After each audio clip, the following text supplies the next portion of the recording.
16 ஊசி தொப்பலை சுற்றி போட்டாங்களா, அது வேற வலிக்குது, இது வேற வலிக்குது, எல்லா பக்கமும் வலிக்குது. ஐயோ ஏண்டி வாங்க நன்றி கேட்டவள. நல்லா பாரு திரும்பி. இதில் வேற ரோஷம் வருதா நன்றி கேட்டவன்னு சொன்னா? நன்றிக்கு பேர் போனது நாயின்னு சொல்லுவாங்க. அந்த நன்றி கொஞ்சமாவது இருக்கா அவங்ககிட்ட? ஒரு நல்ல நாள் பார்த்துருப்பேனா, ஒரு வெள்ளிக்கிழமை சனிக்கிழமை பார்த்துருப்பேனா, எல்லா நாள்லையும் எனக்கு கட்டிங்க்கு தகராறாக இருந்தால் கூட உனக்கு லெக் பீஸாக வாங்கி கொண்டாந்து போட்டேனேடி பாவி. இப்போ பாரு என் லெக்கை பீஸ் ஆக்கி வச்சுட்டியடி. ஏண்டி 2 கால் பாக்கியம்.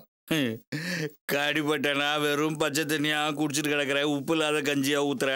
கடிச்ச பாக்கியத்துக்கு விதவிதமாக ஆக்கி போடுறிய. என்னடி நியாயம் இது? யோ, இந்த நாய் 24 நாளைக்கு உசுரோட இருந்தாதான் நீயே உசுரோட இருக்க முடியுமா? எந்த ஒரு விஞ்ஞானண்டி இது? ஏண்டி கடிச்ச நாய் உயிரோட இருந்தாதான் கடிப்பட்ட உயிரோட இருப்பானா?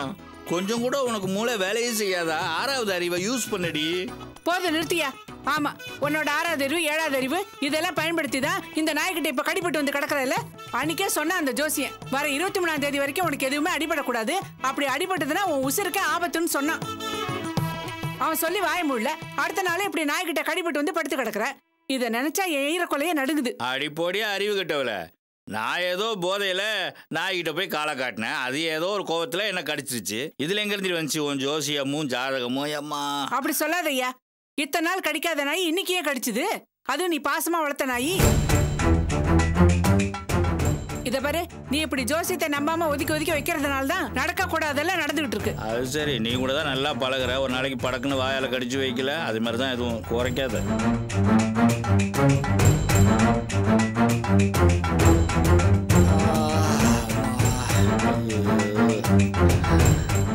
அப்பாக்கு என்னமாச்சு?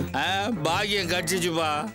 திமிர பத்தியா? இந்த ஆள் வாயை வச்சுட்டு சும்மா இருந்தா தானே? இத்தனை நாளா போதையில வாயை கொடுத்து வாங்கி கட்டிட்டு வந்தாரு. இன்னைக்கு இந்த நாய்கிட்ட காலை கொடுத்து கடி வாங்கிட்டு படுத்து கிடக்குறாரு. ஏன்பா சும்மாவே இருக்க மாட்டீங்களா? ஏன்பா உங்களுக்கு இந்த தேவையில்லாத வேலை எல்லாம்? அதுக்காக நான் ஏன் நடு வீட்டுல கட்டி வச்சிருக்கீங்க? One more guest. டேய், 24 நாளைக்கு இந்த நாயை நாம பத்திரமா பாத்துக்கணுமாடா. இதுக்கு எதுவும் ஆயிடக்கூடாதா?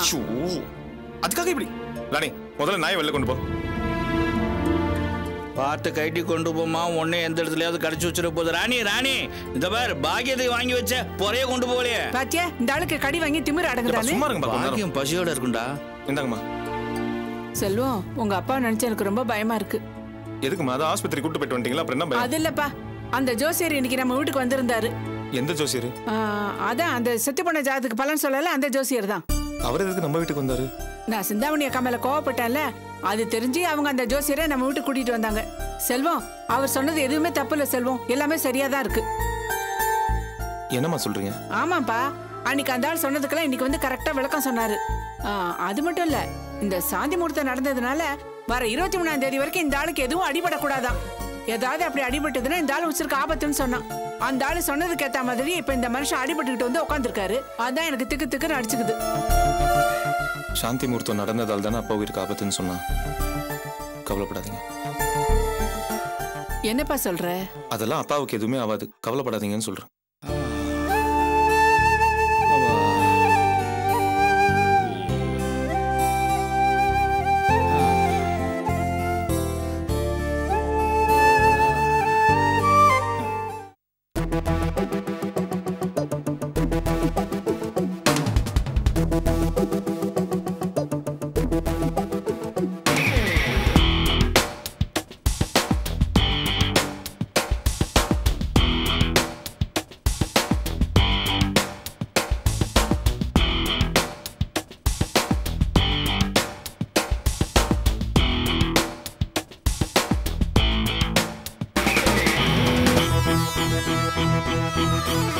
Excuse me, ma'am.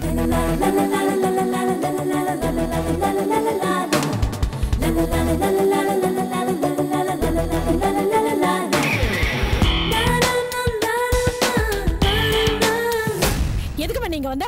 இல்ல எதுக்கு வந்தேன்னு நிறுத்து. நீ எதுவும் சொல்ல வேண்டாம். இவ்வளவு நாள் என்ன வெளியில ஃபாலோ பண்ணிட்டு இருந்த, இப்போ நான் ஒர்க் பண்ற இடத்துக்கு வந்துட்டியா? No tension, no BP, relax. நீங்க தப்பா நினைச்சிட்டு இருக்கீங்க. ஆக்சுவலா நான் எதுவும் கேட்க நான் தயாரா இல்ல சார். முதல்ல இங்க இருந்து வெளியில போங்க.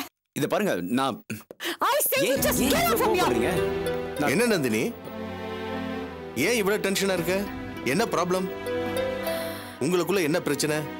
I'm sorry sir. இந்த ஆள் என்ன ரோட்ல ஃபாலோ பண்ணி டார்ச்சர் கொடுத்துட்டு இருந்தாரு. இப்போ என்னடானா நம்ம இன்ஸ்டிடியூட் குள்ளரே வந்துட்டார். ப்ளீஸ் சார் இவரை வெளியே போக சொல்லுங்க. You are mistaken Nandini. அவர் உன்னை டார்ச்சர் பண்றதுக்காக வரல, சாப் கோர்ஸ் கத்துக்கிறதுக்காக வந்திருக்காரு.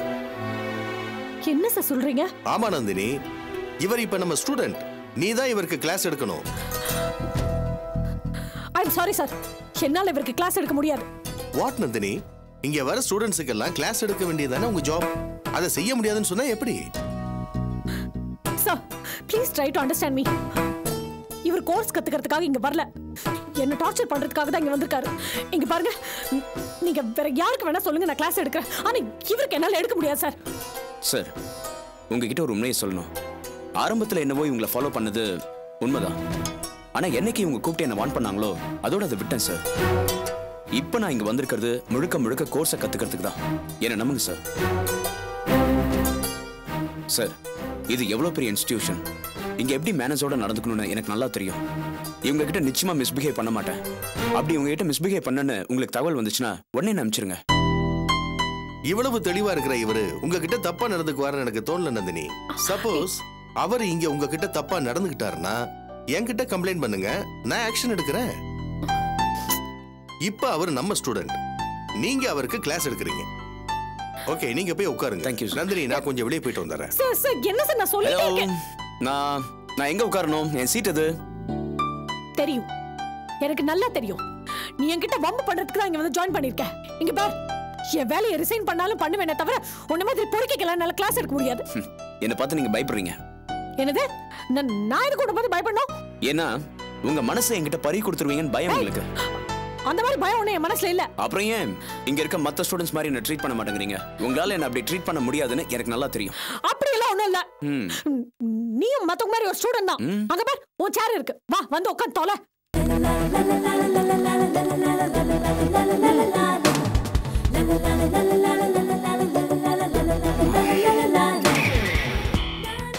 One second.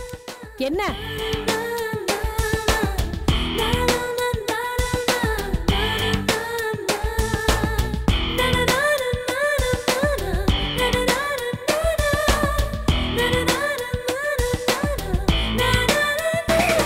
சின்ன சின்ன கண்ணிலே வண்ண வண்ணவோ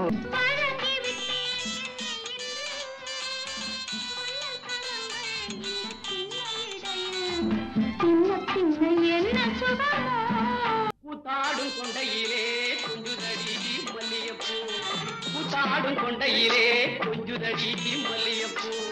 கேட்காத கேள்வி எல்லாம் கேக்குதடி உன்னழகு, கேட்காத கேள்வி எல்லாம் கேக்குதடி உன்னழகு. துணை எங்கே இதோ இங்கே, சுகம் எங்கே இதோ இங்கே.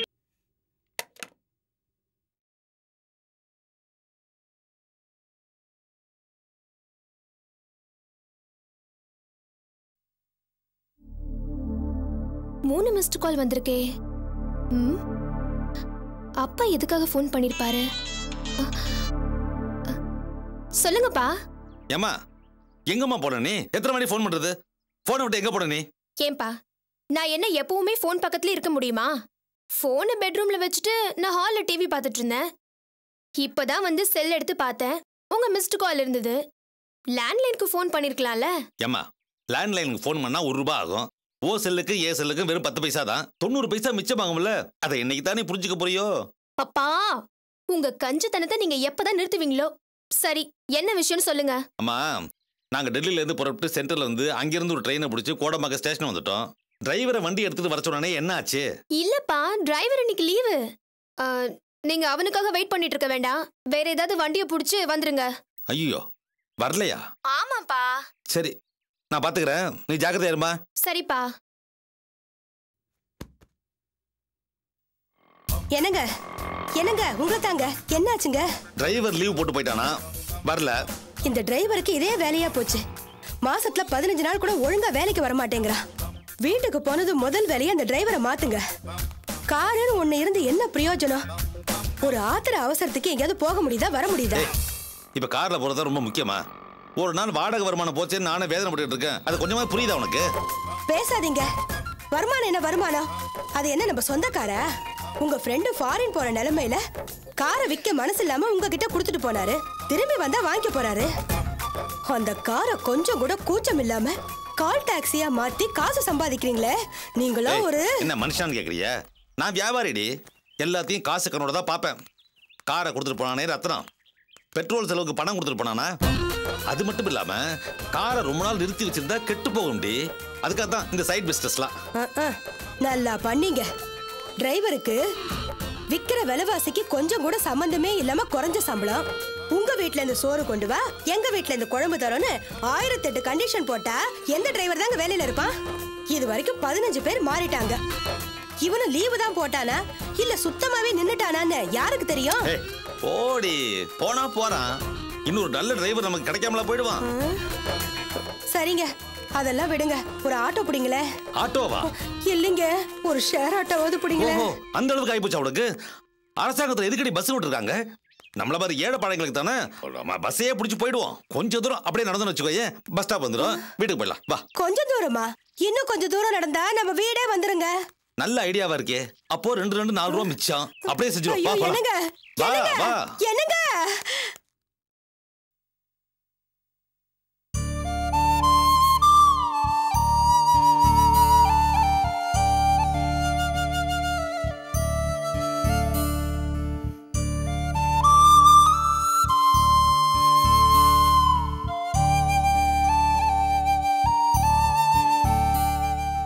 ரேவதி, நீ ஒண்ணு என்கிட்ட பேச வேண்டாம். உன் வேலை என்னமோ அதை கவனி. என் வேலையை பார்க்க தான் வந்திருக்கேன். எங்க வைக்கணும் சொல்லு. கிச்சன்ல போய் வை.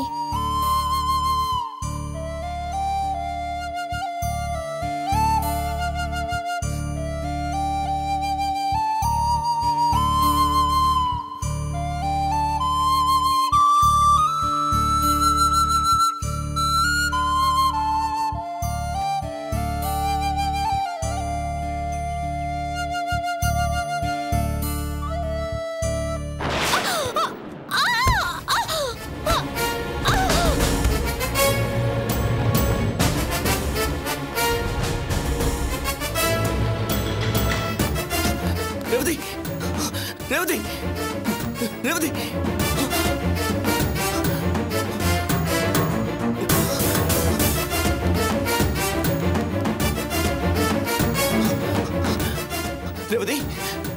ரேவதி, ரேவதி, ரேவதி, ரேவதி, ரேவதி, ரேவதி, ரேவதி.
அண்ணி வாங்க நீ, தாங்க நீ.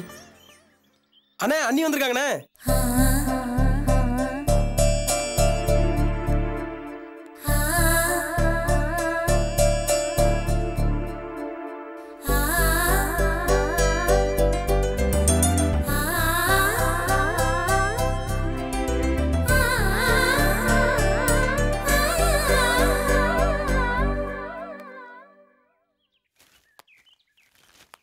சாப்பாடு எடுத்துட்டு வந்திருக்கேன், சாப்பிடுங்க.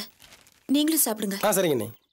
இல்ல, நீ வச்சுட்டு போயிடு, நான் அப்புறமா சாப்பிட்டுக்கிறேன். அண்ணே, டைம் என்னாச்சுண்ணே? அப்புறம் சாப்பிடலாம்னா நீங்க பஸ் தாங்குவீங்க, என்னால பஸ் தாங்க முடியாது. வாங்கண்ணே சாப்பிடலாம். இல்லடா, கொஞ்சம் வேலை இருக்கு, அதை முடிச்சுட்டு அதுக்கப்புறமா சாப்பிட்டுக்கிறேன். அண்ணா, வேலை எப்பண்ணே முடியுது? அதுக்கு சாயங்காலம் ஆகும். நீங்க சாப்பிட்றதுக்காக தானே அண்ணி அவங்க கையாலே சமைச்சு அவங்களே பரிமாறதுக்காக கொண்டு வந்திருக்காங்க. இதை கூட புரிஞ்சிக்காம அண்ணே முதல்ல சாப்பிட்டுட்டு அதுக்கப்புறம் வேலையை பார்ப்போம் வாங்கண்ணே. சரி கை கழுவிட்டு வந்துடுறேன். அண்ணி கை கழுவிட்டு வந்துடுறோம்.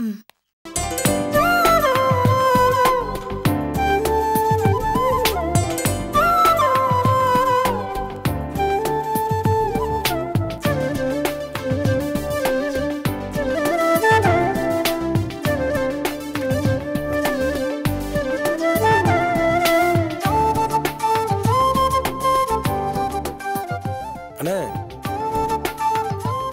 சாப்பாடு சூப்பரா இருக்குண்ணே. சாப்பிடு.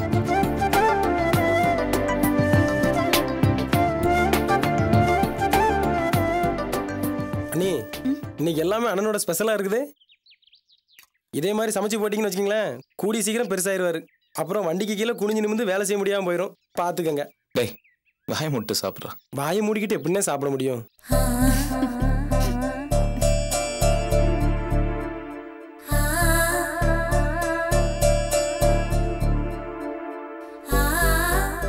அண்ணி சும்மா சொல்லக்கூடாது.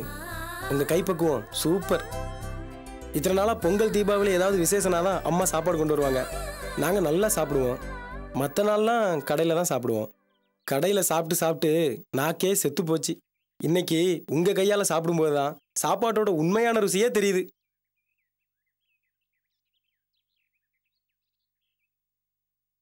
அண்ணி இனிமே உங்க கையால சாப்பாடு கிடைக்குங்கிறத நினைச்சா ரொம்ப சந்தோஷமா இருக்கு. அண்ணே அண்ணி உங்களுக்கு கிடைக்கிறதுக்கு நீங்க ரொம்ப கொடுத்து வச்சிருக்கணும்ண்ணே.